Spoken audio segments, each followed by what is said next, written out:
Bon, qui c'est qui nous fait la lecture aujourd'hui? Moi. C'est Noam. Bonjour Noam, ça va bien? Oui. Bon, on a Josué et Sarah aussi aujourd'hui. Bonjour. Coucou. Et le texte est pas trop long et Noam, il veut bien faire la lecture. On t'écoute, alors du coup, on fait la fin du chapitre 10 de l'évangile de Matthieu. Donc à partir du verset 40 jusqu'à la fin. Celui qui vous reçoit me reçoit, et celui qui me reçoit reçoit celui qui m'a envoyé. Celui qui reçoit un prophète en qualité de prophète recevra une récompense de prophète. Et celui qui reçoit un juste en qualité de juste recevra une récompense de juste.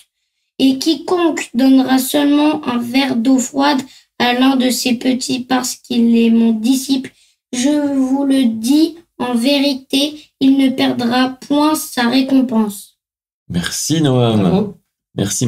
Il y a beaucoup de reçoit qui me reçoit, machin. T'as vu un peu? Au début, c'est blindé de... Exactement. Et donc du coup, est-ce que vous comprenez un peu ce que ça dit, ce passage? Celui qui vous reçoit me reçoit. Celui qui me reçoit reçoit celui qui m'a envoyé. Cette phrase déjà. Ça veut dire celui qui vous reçoit, c'est comme si il recevait Jésus. Ouais, c'est ça.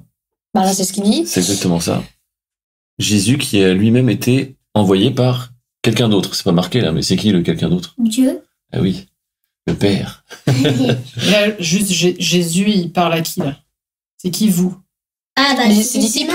C'est les disciples. C'est Ouais. disciple. c'est C'est des disciple à humains. lui. Donc, vu qu'il représente Jésus, celui qui les recevra recevra Jésus. Ils représentent, voilà, les disciples représentent Jésus. Donc ceux qui reçoivent les disciples, ils reçoivent Jésus. C'est ce que tu as dit là. C'est ça. Et pour moi, en fait, j'y vois un peu le fonctionnement de l'Église, finalement. Parce que justement, Dieu, parce qu'il aime l'humanité, il envoie Jésus pour sauver l'humanité qui est perdue. Oui. Qui est perdue dans le péché, dans la mort, etc. Après, Jésus, il est là. C'est pas parce qu'il est envoyé que tout le monde va le recevoir, justement. Non. Mais il y en a qui le reçoivent. Et ceux qui le reçoivent, Jésus, il les envoie aussi. C'est ce qu'on a vu dans tout le chapitre. Voici, je vous envoie au milieu des loups, tout ça, machin. Et donc, du coup, les disciples, ils y vont aussi au nom de Jésus, en fait. Donc, au nom du Père. Et on voit justement que il y a un moment donné dans l'histoire de l'humanité, Jésus qui arrive, le salut qui est apporté aux hommes, mais pour que ça se répande, là, c'est le rôle de l'Église, donc des disciples, en fait, des disciples de Jésus. Mais partout où ils vont, c'est comme si c'était Jésus. C'est pour ça que si on reçoit le message des disciples, si on reçoit ce qu'apportent les disciples, donc le royaume des cieux, c'est comme si on recevait Jésus, et donc Dieu lui-même. C'est un résumé, en fait, de tout le chapitre, quoi. Oui, c'est ça. Alors ensuite, t'as remarqué, Josué, qu'il y avait plein d'autres reçoits.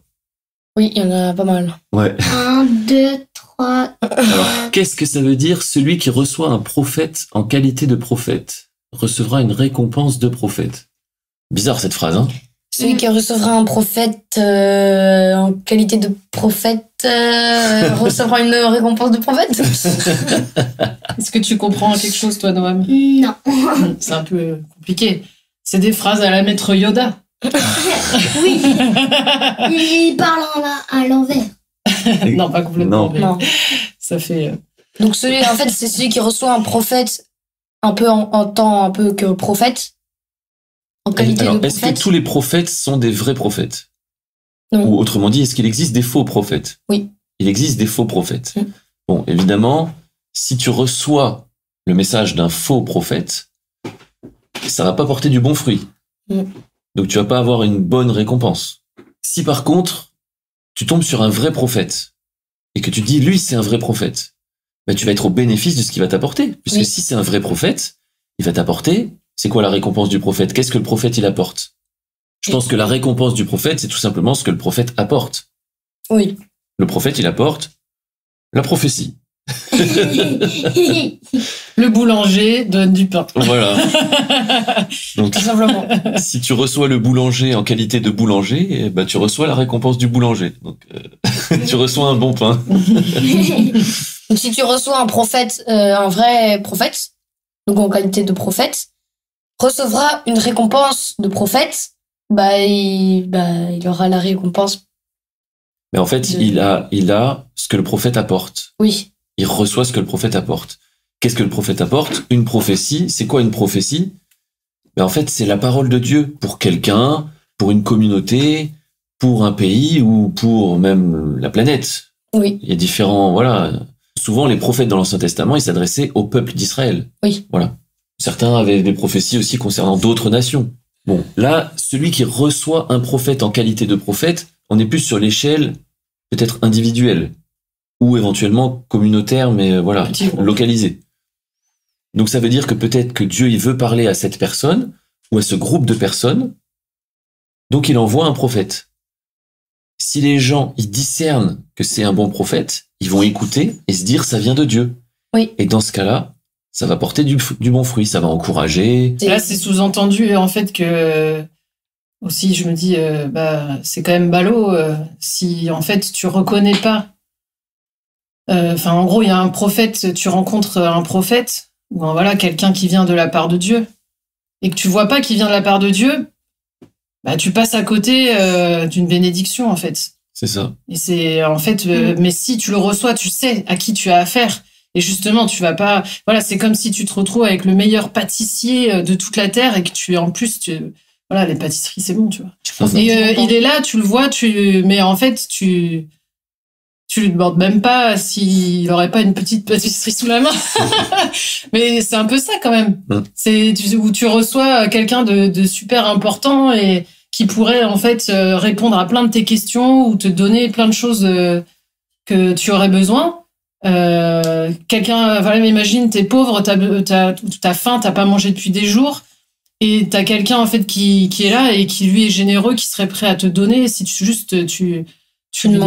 demandais, mais toi tu dis ah non, celui-là c'est encore un méchant qui va me cracher dessus et puis enfin tu vois.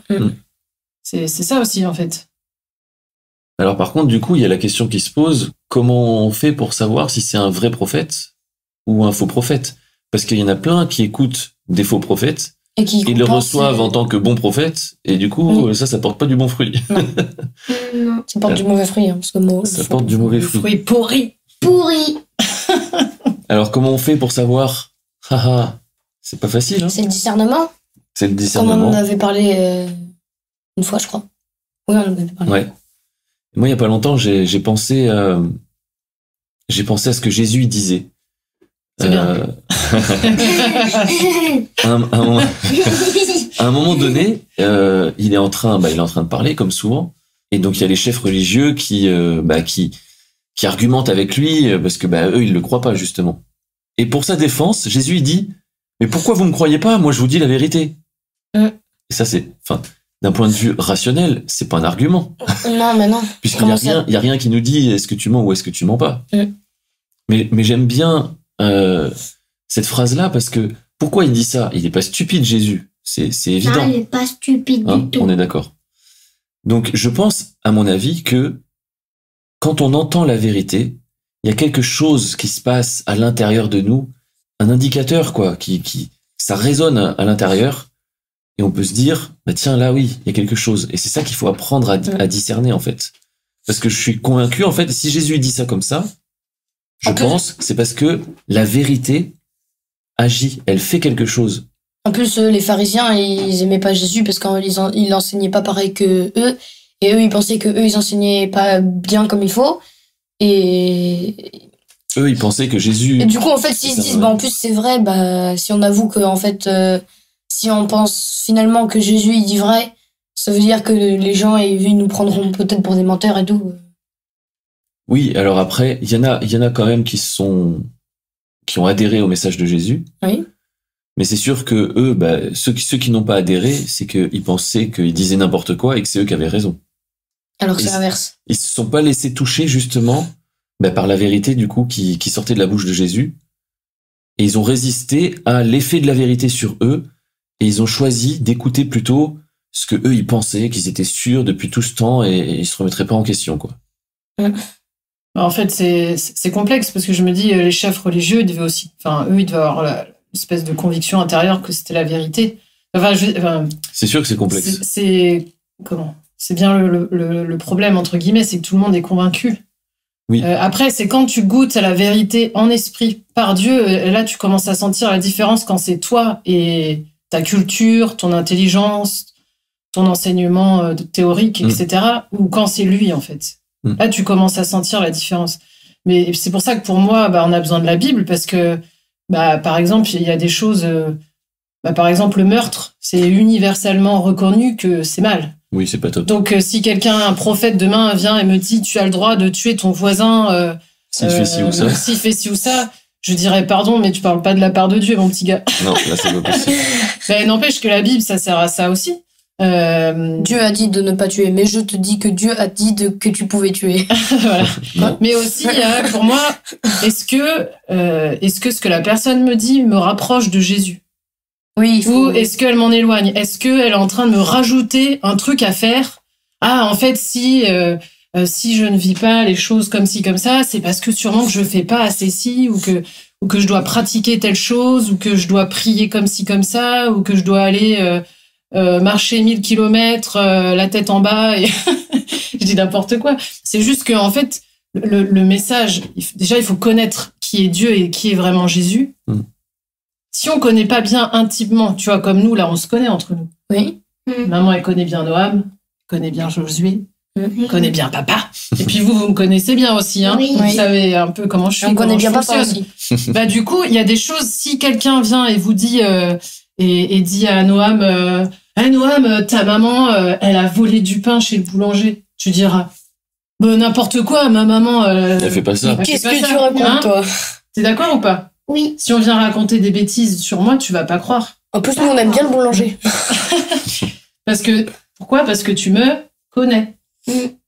Donc, en fait, si on connaît vraiment Jésus, si quelqu'un vient avec un autre Jésus, finalement, qui nous parle d'un autre Jésus, ou qui nous parle de quelque chose qui, soi-disant, vient de Jésus, mais que ça n'a rien à voir avec celui qu'on connaît vraiment, et là, on doit se dire, oula, écoute, mon petit gars, sans moi, tu vois.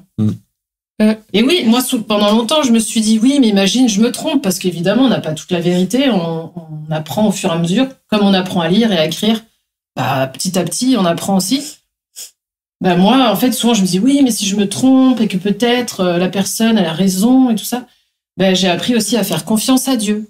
Parce que Dieu, il sait très bien comment se faire comprendre de nous. Donc moi, plutôt, j'écoute la conviction dans mon cœur que là, ce que la personne dit, ça va pas. Et si vraiment c'était vrai et que c'est très important, Dieu, je veux bien t'entendre et fais-moi comprendre que je me trompe. Et en fait, Dieu, il sait faire ça. Il faut pas se mettre non plus la pression de pas se tromper, parce que sinon... Ça, maman, elle avait tendance à faire ça. Faut pas faire ça. Personne, ne faites pas ça. Et par la suite, du coup, le dernier verset, parce que celui d'après, là, c'est celui qui reçoit un juste en qualité de juste recevra une récompense de juste. C'est un peu pareil. C'est la même idée. C'est la même chose.